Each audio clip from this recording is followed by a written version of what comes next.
ouvintes e ouvintes do podcast do lado esquerdo do muro, Conexão Israel. Estamos de volta mais uma semana. Eu, Marco Dorenstein e João Miragaia. Fala aí, João. Fala, Marquinhos. Estou aqui um pouquinho sem voz, mas estou aqui. Tá sem voz, mas tá bom. Pelo menos é de áudio, então se a gente não te escutar, nada acontece, né? É bom que é podcast. É isso, aquela tradicional quinta-feira, hoje, dia 16 de fevereiro, 10 e 12 da noite. Estamos gravando alguns minutos mais cedo, né? Geralmente a gente começa a gravar alguns minutos mais tarde. Essa semana deu para começar mais cedo e, obviamente, começar cedo é sempre bom, que a gente termina mais cedo. Então, vou deixar de falar aqui, porque tem muita notícia nesse podcast de hoje e o João, apesar de estar sem voz, deve estar fritando para começar a passar informações aí para vocês. Bom, gente, primeiro bloco, vamos tratar aí das questões relacionadas ao conflito palestino-israelense e vamos falar então de mais um atentado que aconteceu em Jerusalém, né? No final da semana passada, foi pouco antes, na verdade, do último podcast sair, mais um atentado, duas crianças, né, morreram, então foram 3 pessoas que morreram, dentre elas 2 crianças, 2 irmãos, um de 6 e 8 anos, e, enfim, mais um capítulo, né, João, dessa onda de violência aí que não para. A gente continua tendo incursões na Cisjordânia, na região norte, né, em Jenin, em Nablus ali. A gente continua tendo mortes na Cisjordânia e foguetes vindo de Gaza. Já não basta, João, toda a confusão que a gente tem aí em relação à reforma judicial, que a gente vai falar mais para frente. Na questão do conflito, a arena está bem atiçada também, né? Pois é. Eu estava um pouquinho agora, antes de a gente começar a gravar, lendo um artigo do Amos Sarel, que é o correspondente de conflito, né, do Haaretz, tipo, jornalista especializado em conflito do jornal Haaretz, e ele estava citando os números, né, da violência, né, nessas últimas 2, 3 semanas, né, que ele falou 3 atentados, 10 mortos, mais de 50 foguetes já caíram de Gaza, que é uma coisa que, se tivesse acontecendo no governo anterior, o pessoal que está no governo agora estaria dizendo que olha só, esse governo irresponsável da esquerda, que está apoiado pela Irmandade Muçulmana e blá, blá, blá. Né? Tipo, mas nesse governo atual, enfim, ninguém diz isso. Mas talvez essa provavelmente é a mais pura verdade, né? Porque foi isso que a gente viu no governo passado. Que a oposição não dava trégua e tudo era culpa do governo, e de repente eles chegam no poder com números muito piores, né? E, enfim, e a resposta é igual.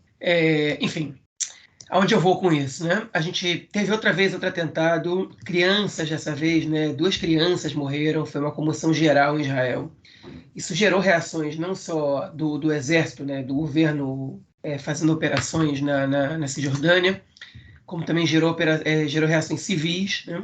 Teve agora, por exemplo, acabei de ver uma notícia de que colonos agrediram uma força dos paraquedistas do exército, né, na Cisjordânia, porque os soldados estavam tentando impedir os colonos de botarem fogo num carro palestino, né? Enfim, então essas reações estão acontecendo, é um ciclo de sangue que acontece quando tem uma ação aqui e outra ali, né, que fica dando voltas, e enfim, e a nossa triste realidade.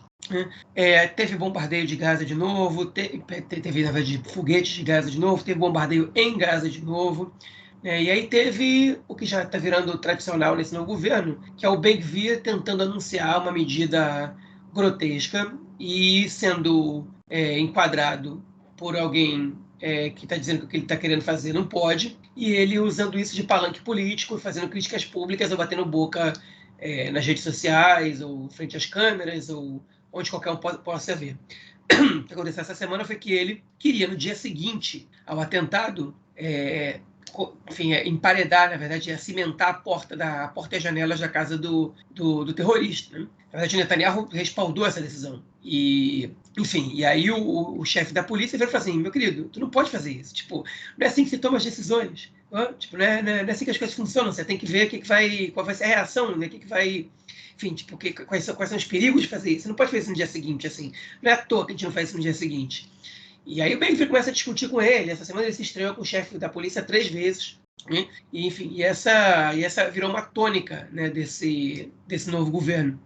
A semana passada tinha sido com a conselheira-geral do governo, né, com a Galit Parab Miara, que também queria proibir o Ben-Gvir, chamou uma atitude parecida. Ele, que é importante dizer, que já tinha proibido as padarias dos presos, né, de produzirem pita, que é o pão árabe, internamente ali, e obrigou eles a comprarem de um fornecedor externo, que é tirar o lazer dos presos, quer dizer que não faz sentido que os presos terroristas possam comer pão fresco, e aí gastam 1,5 milhão de shekel a mais nessa brincadeira.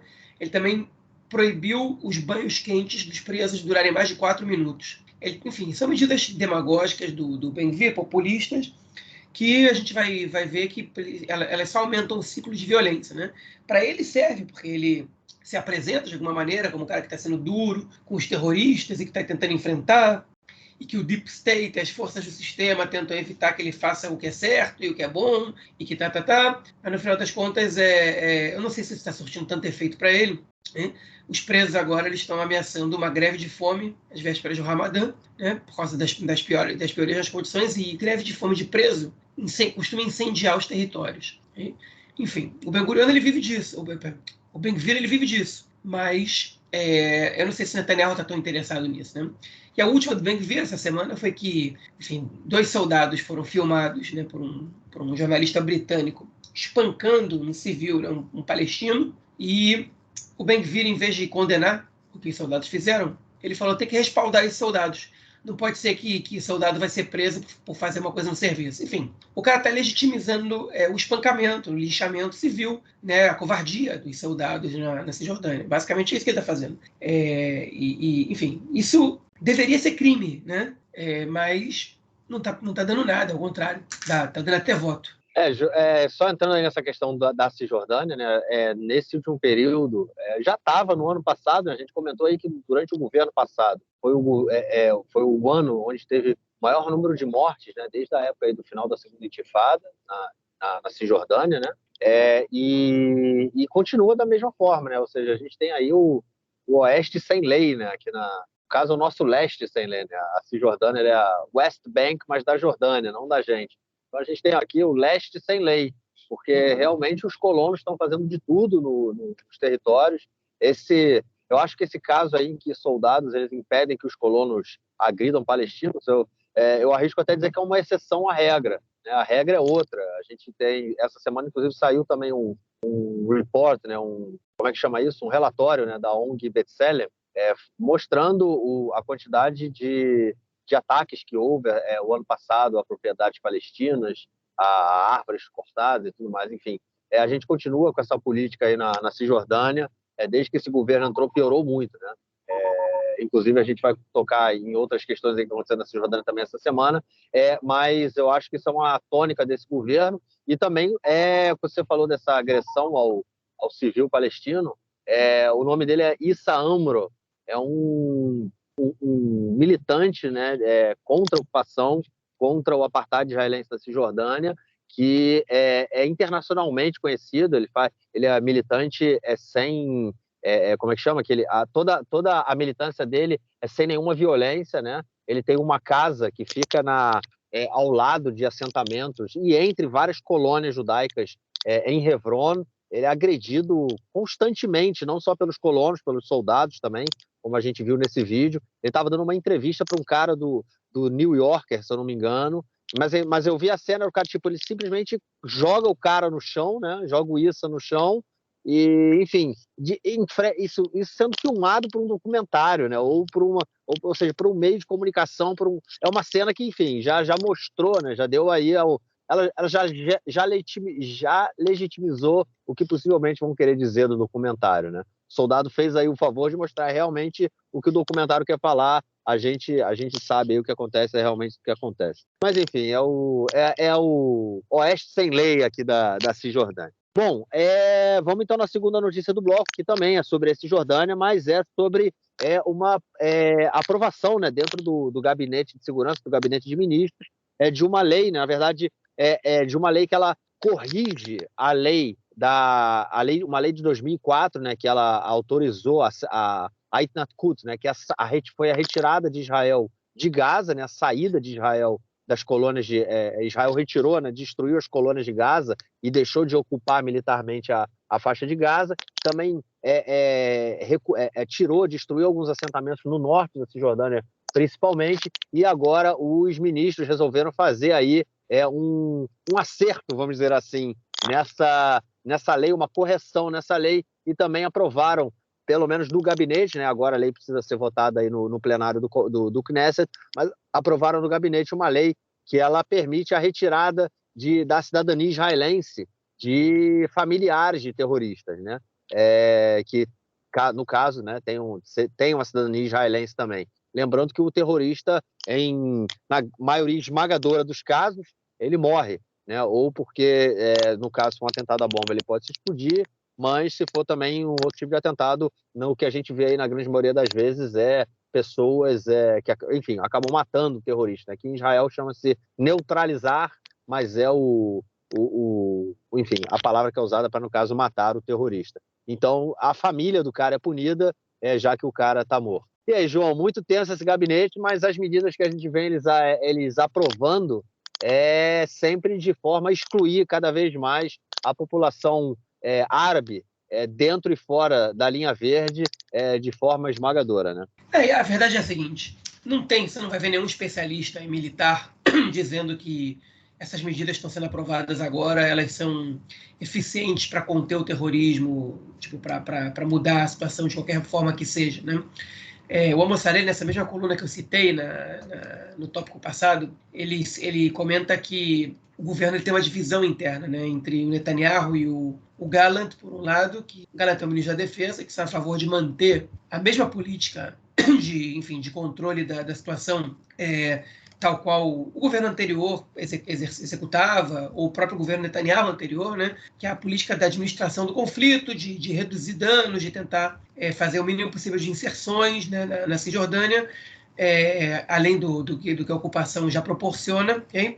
E a política do Smotrich, né, do Ben-Gvir, que é a de construir cada vez mais, que é de regularizar assentamentos ilegais, né, e de criar o máximo possível de problema ali dentro, principalmente, enfim, através dessas medidas que visam agradar a base eleitoral deles, né? E a verdade é que, nessa queda de braço, o grupo do Smotrich está detonando, né? Ele está ganhando muito do Gallant, né? Vou dar um exemplo para vocês. Essa semana, o Yoav Gallant ele anunciou a evacuação, ele anunciou, no caso, ele ordenou ao exército que evacuasse uma plantação de vinho construída em terra privada palestina. Okay? Que é óbvio, uma coisa que tem que acontecer. O Netanyahu sabia e não falou nada. E aí o Smotrich, ele virou e falou, ele fez um escândalo, chamou a imprensa, fez um escândalo. Ele falou, não, isso aí não é o combinado no acordo de coalizão, isso, aquilo, outro, blá, blá, blá, e assim vai ficar difícil fazer uma coalizão, porque eles não estão cumprindo com o acordo, e etc, etc. E aí ele foi questionado, mas por que você não impede isso? Você não é o ministro responsável pela autoridade civil? Ele falou, mas ele admitiu, na minha pasta eu não tenho o poder de impedir uma decisão dessas tomada pelo ministro da Defesa. E aí, passou algumas horas, o Netanyahu mandou o Gallant congelar essa evacuação. Então, é o seguinte, o Gallant ele tenta fazer uma coisa que que obviamente a coisa correta a fazer, okay? E eu estou falando isso, não estou elogiando o Gallant, porque isso é óbvio, né? Um colono vai lá e constrói em propriedade privada palestina, né, uma plantação, é óbvio que ele tem que ser retirado dali. Isso é a lei do Estado, né? Isso é a regra básica do capitalismo, que é, enfim, o sistema no qual a gente vive e que está por trás das leis de propriedade, por exemplo, né, existentes, enfim, no mundo quase inteiro, né? E o Netanyahu manda parar. Por quê? Porque se a terra pertence a um palestino, parece que ela pertence menos, né? Que é discutível, porque ele não tem direito nem à terra que é propriedade privada dele, né? E essa é a moral que o Smotrich quer levar adiante. Então, enfim, o que o Marquinhos acabou de comentar dessa mudança da lei da desconexão de Gaza ou da retirada da cidadania, né, dos familiares de terroristas, são esse tipo de medidas que são absurdas, né? Enfim, são retrocesso no caso da lei da desconexão, que não é só de Gaza, também era do norte da Cisjordânia, ou da retirada da cidadania, como se isso, enfim, como se algum especialista tivesse dito que isso ajuda a evitar atentados. Não, isso aumenta o círculo de terror, né? Enfim, essa é a situação que a gente vive. E, enfim, isso corrobora, por exemplo, né, a outra medida tomada pelo governo essa semana, que foi de regularizar 9 assentamentos ilegais no norte da Cisjordânia, região da Samária. Okay? Ou seja, o que eu chamo de assentamentos ilegais? A comunidade internacional considera tudo ilegal construído do outro lado da linha verde. Mas já a lei israelense considera ilegal o que o governo não deu ordem de começar. E o governo tem que passar por uma série de crivos para poder autorizar a construção de unidades habitacionais em qualquer lugar do país e também na Cisjordânia. E se o governo não autoriza, os caras vão lá e constroem, é ilegal. E quando o governo vai lá e regulariza a construção ilegal, a mensagem do governo é a seguinte: está liberado, pode construir o que vocês quiserem, que no final das contas a gente vai regularizar. O que significa regularizar? Okay? É você fazer ela fazer parte de um conselho regional, é você levar eletricidade, água, esgoto, enfim, para esses assentamentos. Se tiver determinado número de habitantes, você coloca creche, escola, correio, enfim, tudo que um assentamento em Israel tem direito, né, dependendo da sua população, da quantidade de pessoas que vivem no lugar e que trabalham no lugar, etc. Tem que construir estrada para você chegar até lá, enfim, tudo isso. Tem que pavimentar as ruas, né? Ou seja, é um gasto grande que tem para você premiar colonos que atuaram de maneira ilegal. Né? Você, enfim, legalizar a bandidagem no país. Né? A bandidagem, desde que quando ela acontece na Cisjordânia, ela é regularizada, ela está valendo. Né? E ainda anunciaram a construção de 9 mil unidades habitacionais. Para você ter uma ideia, essa regularização desses 9 assentamentos, elas geraram reações públicas e fortes dos Estados Unidos, da União Europeia, da França, da Alemanha, da Itália, do Reino Unido e de mais uma série de países. Okay? Aqui na mídia israelense saíram esses, principalmente, né, com destaque. Mas uma série de países criticou. Não duvido que o Brasil tenha emitido nota. Simplesmente não acompanhei muito a imprensa brasileira essa semana e também esse não é o tipo de notícia que costuma sair com facilidade na imprensa brasileira. Mas aqui em Israel, o que foi noticiado foram esses 5 países e a União Europeia. Enfim, então essa é a situação que a gente vive. Né? Um governo que premia a bandidagem na Cisjordânia, que incentiva a construção ilegal, onde os radicais ganham a queda de braço, porque o Netanyahu não quer perder a coalizão que ele tem, não pelo menos até ele conseguir fazer o que ele precisa, né? Que talvez seja se livrar da justiça, talvez seja eliminar a possibilidade da oposição ganhar as próximas eleições, enfim. Ele não quer perder a governabilidade dele e também porque ele sabe que ir para eleições agora não ia ser muito favorável para ele. Enfim, então por agora ele está vendido, a verdade é essa. O Netanyahu ele tem o governo mais fraco, né? Na verdade, ele é o líder mais fraco de todos os governos que ele já teve. Não sei se eu fui claro com isso. A liderança dele nunca foi tão debilitada num governo liderado por ele. Né? Ele é refém dos partidos da coalizão, ele é refém das propostas ultra-radicais dos partidos da coalizão e, em alguns momentos, eu acho que ele está pouco se importando também com o que vai acontecer com o país, o que é ainda mais lamentável. Eu acho que a principal prova do que você acabou de falar sobre essa perda do controle, né, do Netanyahu do governo é justamente o que aconteceu com a relação, no que você comentou do Gallant, né, com o Smotrich, essa briga entre os dois, que não é nova, né, isso já tinha acontecido antes aí também no outro assentamento que era no outpost, né, que foi construído aí pelos colonos, e o Smotrich não gostou que o Gallant mandou derrubar. E o Gallant é do Likud, né? Ele foi indicado pelo Netanyahu como um membro do Likud para o Ministério da Defesa, que é o principal ministério do país, vamos dizer assim, né? É um ministério de suma importância. Dividiu o Ministério da Defesa com o Smotrich, e agora, quando os dois discutem, né? Porque o Smotrich também é um irresponsável, ele está mais preocupado com a questão ideológica dele do que com a política real e de como as coisas podem ser colocadas, né? Ele é igual o Ben-Gvir, né? Um piromaníaco. Então não tem essa preocupação. E aí, num problema, numa questão como essa, numa encruzilhada como essa, o Netanyahu vai e meio que vira as costas para o Gallant e para o partido dele, né? Para o partido que dá o apoio a ele. Mostra aí realmente que ele não está muito afim de... como é que fala? Muito afim de deixar triste, de entristecer, né, seus aliados políticos. Esse governo dele cai, ele pode estar em sérios problemas. Bom, é isso então. Vamos então ao nosso próximo bloco para comentarmos sobre a política doméstica essa semana, principalmente sobre a reforma judicial.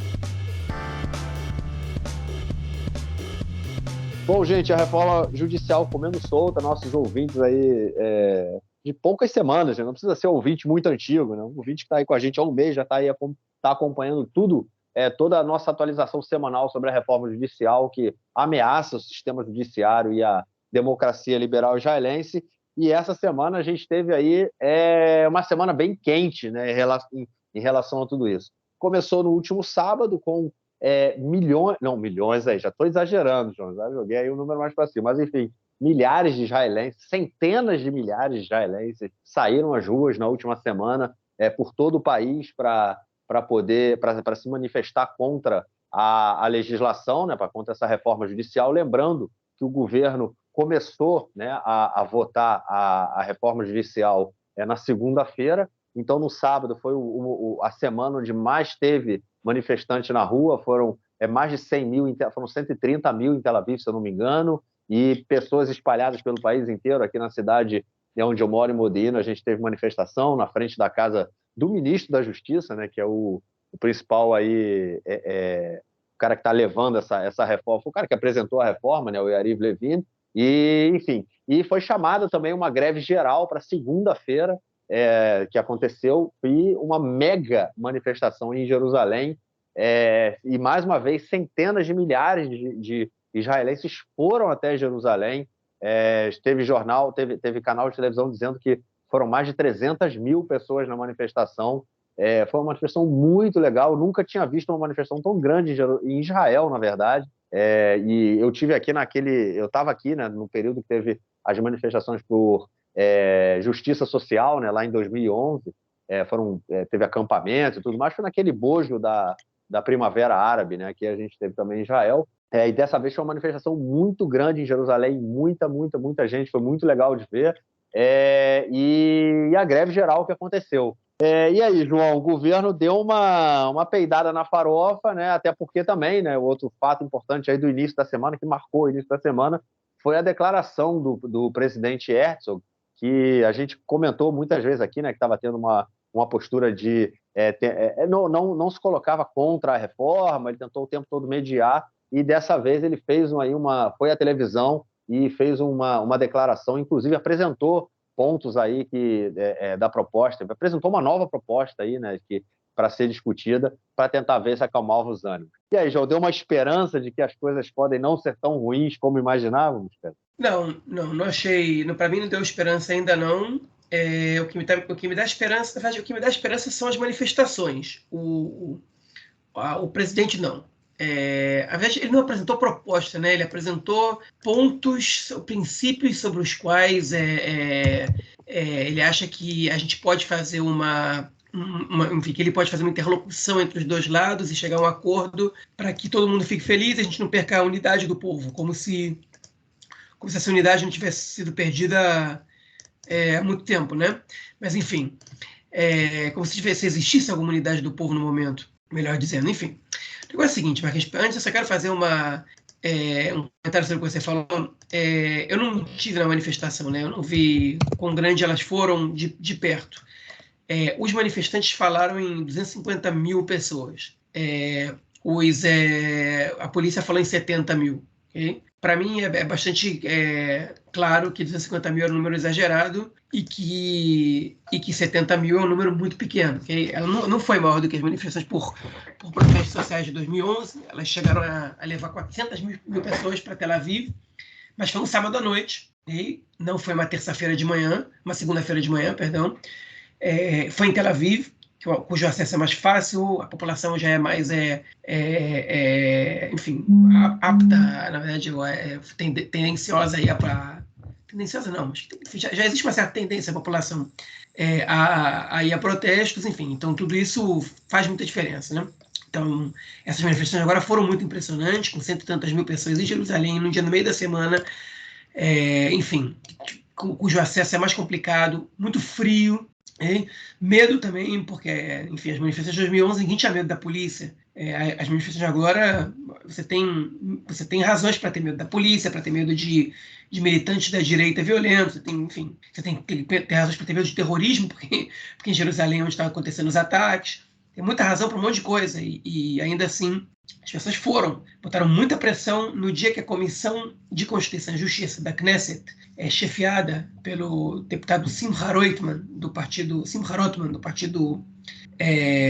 sionismo religioso, estava debatendo, na verdade, fechando as leis, como se fosse uma pré-aprovação das leis, para que elas fossem levadas à Knesset na segunda-feira que vem, ou seja, uma semana depois. Né? E a pressão foi muito forte, os gritos eram escutados ali dentro, alguns parlamentares saíram da Knesset, discursaram, entre eles o chefe da oposição, o Yair Lapid, os deputados que estavam ali dentro, super insatisfeitos com a maneira como o Simcha Roitman está conduzindo a própria comissão, pularam mesa, gritaram, choraram, vários foram expulsos, o Simcha Roitman está expulsando as pessoas sem as 3 chamadas prévias anteriores. Enfim, ele tá desobedecendo todos os protocolos da Knesset, né? Ele ignora solenemente as sugestões da oposição, ignora os comentários que os especialistas que são convocados para a comissão para dar sua opinião profissional dão, né? Praticamente não, são totalmente ignorados solenemente, não está nem aí, está correndo como um louco para transformar essas ideias num projeto de lei, e a oposição está muito insatisfeita com isso. Um tema tão importante assim, o cara quer correr para aprovar, não quer levar em consideração as opiniões profissionais, não quer debater ali dentro da Knesset, dentro da comissão, com as pessoas importantes, uma reforma tão significativa, mostra muito sobre o que esse governo quer, né? Para depois acusar a oposição de estar dividindo o povo. Enfim. E na verdade, a tensão ela começou até 2 dias antes da manifestação, que foi com uma entrevista do ex-conselheiro-geral do governo, o Avichai Mandelblit, que disse coisas muito interessantes, né? Enfim, ele disse que esse golpe de Estado, ele usou essa terminologia, que é a mesma que o jornal Haaretz está usando para se referir à reforma judicial, que esse golpe de Estado não estaria acontecendo caso Netanyahu não tivesse sido acusado formalmente por ele mesmo, né, pelo Mandelblit. E aí a Ilana Dayan, entrevistadora, né, acho que ela é de longe a melhor entrevistadora que a gente tem em Israel hoje em dia, ela perguntou para ele, então você se arrepende de ter feito isso, de ter incriminado ele? Ele falou, não, de jeito nenhum. Ela falou, mas olha a consequência disso. Tipo, se você pudesse voltar atrás, você teria feito isso igual, agora a democracia israelense pode acabar, tem que correr um sério perigo. E aí ele virou e falou assim, mas se eu não tivesse incriminado o Netanyahu com a convicção de que, né, se tivesse submetido ele agora à posição de réu na justiça, com a convicção de que ele realmente tem imensas chances de ser condenado, porque ele é culpado nesses casos, aí eu estaria destruindo a democracia israelense, né? E a verdade é que eu participei de uma live essa semana com o Ibi, né, e a Anita Efraim, que estava conduzindo a live, ela fez um comentário que para mim é muito claro, né, e que ela fez muito bem feito. Disse, a democracia israelense ela não tem armas para lutar contra os processos que a democracia, que a extrema-direita tenta trazer para a sociedade de maneira democrática. Okay? Essas transformações antidemocráticas que a extrema-direita tenta trazer para a sociedade usando as ferramentas da própria democracia. E essa é uma falha da democracia liberal, que é uma falha grotesca da democracia liberal, que é um sistema visivelmente em crise no mundo inteiro. Okay? Eu acho que a gente não vai mais ver por muitos anos mais a democracia liberal como um exemplo de algo que deu certo, né? Porque ela não está dando certo. Ela está mostrando sinais claros de esgotamento. Okay? E a extrema-direita está sabendo aproveitar isso, okay? E está mostrando na cara de todo mundo como esse sistema está esgotado. E, enfim, o Mandelblit, o que ele faz? Ele vai lá e acusa o Netanyahu, porque ele tem certeza que o Netanyahu está usando da situação dele de poder para ganhar benefícios próprios. E o que o governo do Netanyahu faz? Ele usa do poder deles para destruir os mecanismos que a democracia tem para poder, enfim, limitar os abusos do próprio Netanyahu e do governo dele. Enfim, então isso é isso que está acontecendo basicamente em Israel, e o Mandelblit acusou isso. E ele disse uma frase que foi o seguinte: quem está levando isso para frente vai ser responsável por um futuro sangrento e doloroso. E por ele ter usado a palavra sangrenta, o Simcha Roitman disse que ele devia ser preso pelo que ele fez, pelo que ele falou, que ele está incitando a guerra civil e isso e aquilo. Que, enfim, é uma histeria que o governo está fazendo. Qualquer meia palavra fora de contexto eles usam para atacar a oposição e falar em incitação. Netanyahu disse que foi chamado de traidor na manifestação e botou o vídeo de um cara gritando isso. Enfim, e logo ele, né, acusando os outros de incitação. eles estão fazendo um escândalo o tempo inteiro, né? O Netanyahu ainda acusa o Lapid e o Gantz de serem incitadores de violência, né? Tipo, não dá nem para comparar o Netanyahu com eles em relação a incitar a violência, que ele incitou contra o governo passado, contra o Rabin, enfim, tipo, é falta de vergonha na cara, mas é isso, é exatamente isso que está acontecendo, né? Então essa é a situação que a gente está vendo agora. Mas a greve geral, a manifestação, a posição de tantos economistas, tantos high-techistas, do presidente do Banco Central, enfim, do Prêmio Nobel, de pessoas importantes, gerou, pelo menos no presidente Herzog, um senso de responsabilidade que ele teve que ir a público. Ele não escolheu o lado, okay? Exatamente, ele disse que os dois lados tinham razão para mostrar insatisfação. Eu achei que o que ele fez, o que ele falou ali foi absurdo, porque ele legitimou de alguma maneira os ataques que a extrema-direita está fazendo à democracia e o processo que eles estão levando em conta. Ele está falando que a gente tem que buscar a unidade do povo. Enfim, então ele propôs os princípios básicos dele, que era um equilíbrio na comissão da formação de juízes, que não se aprove a Roquet Bruta, o parágrafo de operação, mas que sim se dificulte a possibilidade da Suprema Corte de vetar leis, que as leis básicas elas necessitem de uma quarta votação, de uma quarta leitura para serem aprovadas como lei básica, e mais 2, 3 medidas que, enfim, que amenizariam os impactos dessa reforma, na verdade. Enfim, que eu digo para vocês abertamente, para mim, se ele conseguisse fazer isso, eu já me daria por satisfeito, porque de alguma maneira você salva a democracia israelense até segunda ordem, né? Mas a reação do governo foi uma piada, né? Que aí o Levin, o ministro da Justiça, e o Rothman viraram e falaram: tá bom, a gente aceita negociar. E aí o Lapid e o Gantz falaram assim: então beleza, vocês querem negociar? Anuncia agora que vocês vão parar com o processo e a gente senta para negociar. Ele falou: não, a gente só aceita sem condições prévias. Então é a piada, né? Você sentar para negociar e os caras passando a reforma. Tipo, você está negociando o quê? Né? Tipo, não existe isso. E o Lapid ele explicou muito bem. Ele falou: eu quero uma parada por 2 meses. Porque você não pode continuar. Tipo, se a gente vai negociar, não é só nós 4 num quarto fechado na residência oficial do presidente. Tipo, chamando especialistas, chamando o debate público, escutando as consequências que isso pode trazer. Enfim, isso é negociação de verdade. Não é 4 pessoas num salão fechado, tomando café, fumando cigarro, tipo, e tentando chegar numa conclusão a portas fechadas, né? Mas o governo claramente não quer negociar. Enfim, eu acho que a pressão tende a aumentar. E eu acho que a reforma toda, se eu tivesse que dizer isso agora, ela não vai passar. Por isso que eles estão correndo tanto com as primeiras leis. Eles querem muito que as primeiras leis passem, porque depois eles sabem que vai ficar mais difícil. E aí, qual foi a mostra de vontade política de negociar que o governo deu?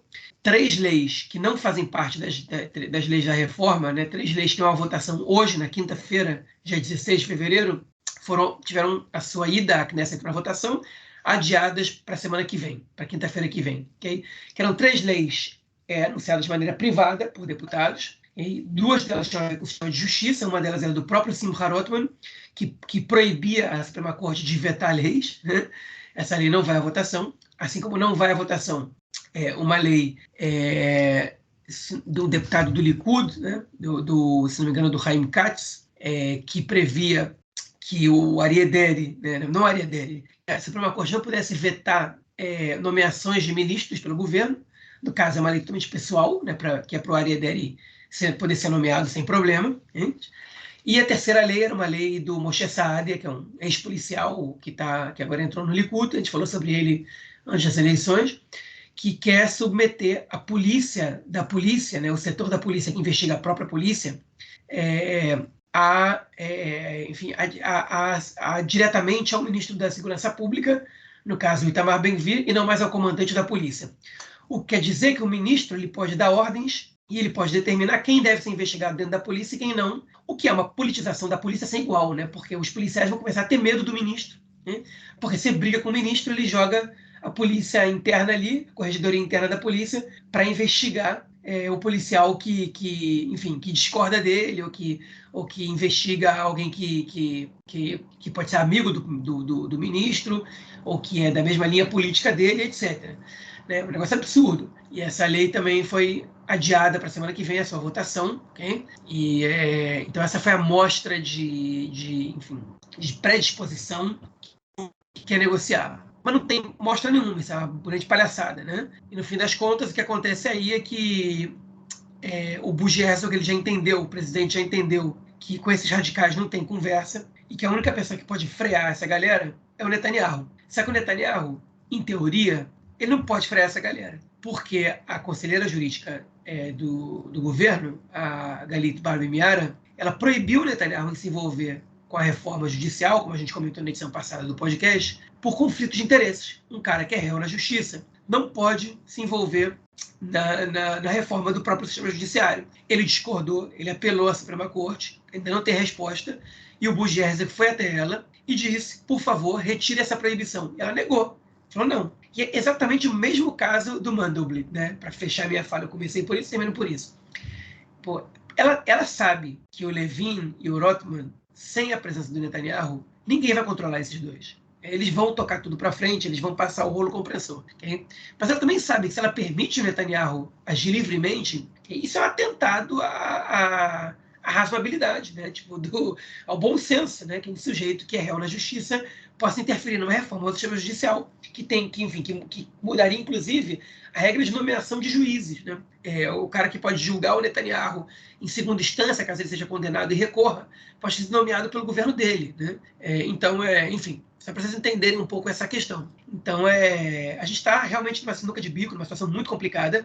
Agora, por outro lado, é muita ingenuidade a gente achar que o Netanyahu não está com as portas fechadas. Né?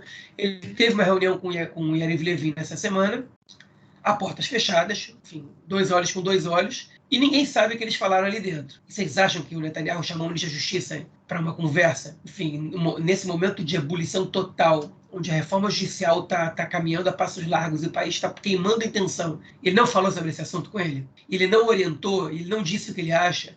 Ele, enfim, tem que ser muito ingênuo para achar que não. Né? É óbvio que ele falou sobre isso, mas como você não pode provar, então o Netanyahu não pode pagar nenhum preço por isso. Então é isso, ele está limitado, as esferas que ele pode atuar estão limitadas. Né? Ele não pode falar sobre isso em público. Ele só pode atuar nos bastidores, e mesmo assim com muita discrição, porque ele também não pode atuar nos bastidores. Né? Essa é a situação complicadíssima que a gente se encontra hoje em dia. Eu queria também fazer um comentário em cima da sua abertura e do seu fechamento, né, dessas duas questões aí que aconteceram em relação ao Mandelblit, né, em relação à nova procuradora, né, que no caso entrou no lugar, né, do Mandelblit. A questão é a seguinte: tanto no que foi perguntado a ele, né, se ele se arrepende, né, porque ele fala, né, como você comentou, que ele fala que se ele não tivesse indiciado o Netanyahu não teria proposto uma reforma do judiciário, porque todo mundo sabe que o objetivo dessa reforma é fazer com que enfraquecer o sistema judiciário para que o Netanyahu possa sair solto aí, sair livre desses processos que ele está enfrentando. E o Mandelblit deixou claro isso, né? E aí perguntam para ele se ele se arrepende disso. E a mesma coisa da Barbie Miara. O presidente do país, ele pede para a procuradora, fala assim, o cara ele é culpado, ele não pode, mas deixa ele. É tipo, a direita, né, a extrema direita, ela está jogando para cima, para frente o tempo inteiro, tensionando a democracia, né? E aí querem jogar nas costas dos caras que estão segurando a democracia, que foi no caso aí o Mandelblit, ao ter indiciado o Netanyahu, e agora a nova procuradora, ao impedir que o Netanyahu participe de discussões sobre a reforma do judiciário, estão querendo jogar a culpa neles, né, sobre uma possível perda aí, uma possível destruição da cidadania, da democracia liberal israelense. Não, quem está fazendo isso é a direita, é a extrema-direita. Não adianta a gente culpar o Mandelblit, nem a nova procuradora Barbie Miara. Né? Quem tá levando a cabo a reforma não são eles dois. É a extrema-direita israelense, é o Netanyahu, é o Smotrich, é o Simcha Rothman, o Ben-Gvir, e todos eles. Os interesses deles é que estão para ser atendidos. Então, acho que é muito complicado. Né? A gente tem muitas vezes... eu já participei de vários debates em relação a Israel, né, em relação, enfim, e a questão do Estado judeu e tudo mais, e as pessoas muitas vezes, elas, para tentar justificar coisas que acontecem aqui em Israel, elas usam exemplos parecidos que acontecem em outros lugares do mundo. E aí o meu questionamento é sempre o seguinte: por que você então está querendo justificar um erro com outro erro? Né? E é basicamente isso que estão querendo fazer aí com o Mandelblit e com a Barbie Miara, né? Estão querendo justificar não, estão querendo colocar nas costas dele uma possível derrocada aí da democracia liberal israelense, mas, no caso, o que eles tentaram foi defender a democracia.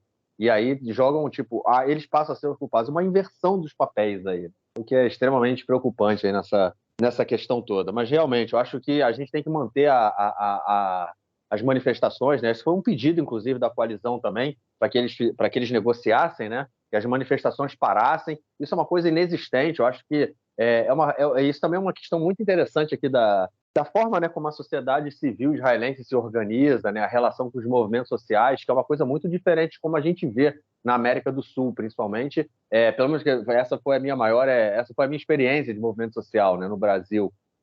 Então, era um movimento que ele sempre foi muito independente, né, até porque ele esteve fora do aparato público, até pelo menos a entrada do primeiro governo do Lula, né? Foi quando os movimentos sociais eles tomam um local, né? Passam a atuar num espaço diferente. A gente vê muitas lideranças de movimentos sociais passando a atuar, a trabalhar no governo. Então a gente tem uma transformação aí do próprio movimento, e aí uma série de discussões a respeito. E aqui a gente vê isso também, né? Um movimento que é uma cultura diferente de movimento social, né? É um movimento social em que o tempo todo eles tentam atrelar a política e querer segurar o movimento, como se a população, a sociedade civil não tivesse indo às ruas por vontade própria, né? A gente tem, não, vamos parar aí. Não, a manifestação continua, a sociedade civil é independente, a gente não acredita que vocês estão a fim de parar essa reforma e não ainda, a gente nem sabe ainda o que vocês gostariam de propor uma reforma da reforma aí, né? Então, no momento, qualquer tentativa do governo de pedir para que as manifestações parem, né, ou se enfraqueçam, na verdade, nada mais é do que fazer com que a oposição se enfraqueça, porque as manifestações realmente, independente de quantas pessoas tinham lá em Jerusalém, que eles estão discutindo agora, foi gente pra cacete em Jerusalém, tinha muita. Eu nunca vi Jerusalém com tanto. Eu não vou nem. Bom, eu vou falar esquerdista, mas eu acho horrível, porque, enfim, a gente sabe que o Benny Gantz é da oposição e não é de esquerda, o Lapid não é de esquerda, o Guidon Sar não é de esquerda, enfim, na oposição tem mais direita do que esquerda, mas, enfim, o Bibi chama todo mundo de esquerdista, né? Eu nunca vi tanto esquerdista junto em Jerusalém aí, como eu vi essa semana, essa segunda-feira. Foi assim, foi muito legal de ver.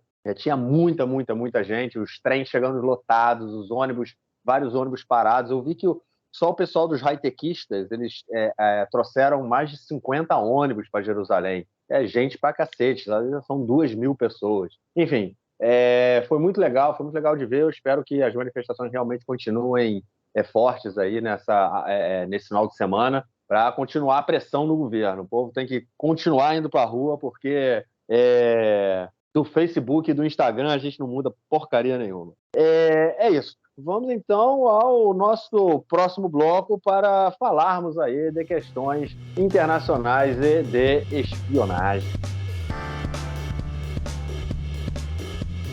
É isso aí, gente. Voltamos a falar de espionagem em Israel. Nossos ouvintes que não lembram, procurem aí alguns anos, um tempo atrás, de um ano mais ou menos, eu nem me lembro quando foi, mas teve aí o caso da Pegasus, né? Foi aquela empresa israelense que vendia o software chamado Pegasus, que é um software espião, que ele, pelo WhatsApp, uma simples mensagem de WhatsApp fazia com que diversos telefones aí, lideranças, presidentes, enfim, políticos aí de uma forma geral tivessem seus telefones celulares invadidos, né? E gerou um monte de desconforto aí, né, para a diplomacia israelense. E agora a gente vê, João, mais uma vez uma coisa nesse sentido. Saiu aí no dia de ontem, né, uma reportagem no jornal Haaretz, no jornal The Marker, né, que é a filial econômica do Haaretz, falando sobre uma reportagem muito funda de uma empresa que tem base aqui em Modein, na cidade onde eu moro, que estaria envolvido aí em fraudes em eleições de mais de 22 países. O João hackeou geral, hein, cara? Olha só, eu não vou me alongar muito nisso, porque essas matérias elas saíram em português, saíram em inglês, né? Depois, enfim, eu vou só explicar um pouquinho como é que foi esse processo e depois eu vou deixar aberto aí para quem quiser ler. Óbvio que as reportagens que estão saindo no Haaretz e no The Marker são imensas, são gigantescas. Né? São reportagens que eu demoro meia hora, 40 minutos para ler, de tão longas que são. Né?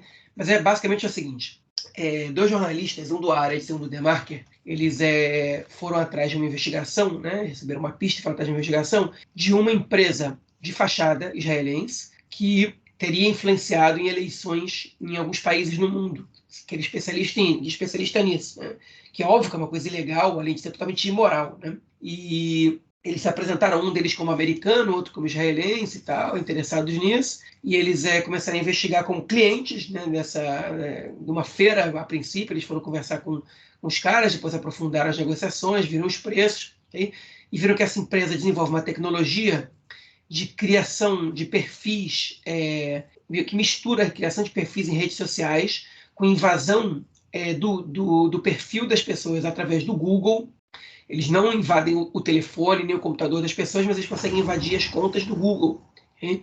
Onde as senhas muitas vezes são gravadas automaticamente, okay? E eles, a partir disso, conseguem criar campanhas e comprometer as pessoas com fake news, okay? Ou às vezes com notícias verdadeiras, mas que são privadas. E nessa brincadeira, a gente sabe que no Quênia eles influenciaram as eleições, né? Esse pelo menos é o que está sendo noticiado. E em outros 21 países, a maioria parece que na África e na Ásia. Eles disseram na reportagem que eles só não influenciariam eleições em 3 países, que são Israel, né? Que é onde eles moram, eles não querem que o país aqui esteja à mercê disso. Nos Estados Unidos, okay? Que é de onde vem a maior parte do dinheiro deles e que isso eles não querem fazer isso lá. E da Rússia, a explicação que eles deram eu nem me lembro, mas acho que era tipo, não faz a menor diferença na Rússia se vai influenciar a eleição ou não, porque o Putin vai ganhar do mesmo jeito. Era uma coisa nesse caminho. E embora essa resposta pudesse ser aplicada em diversos outros países que não são a Rússia. Né? Mas enfim, o fato é que isso está saiu em vários lugares. É óbvio que alguém fala, olha só o que Israel faz. Não é Israel, é uma empresa de fachada, que se apresenta como Team Jorge. O nome Jorge em espanhol. Não, eu perguntei por quê. Okay? A empresa não existe, na verdade.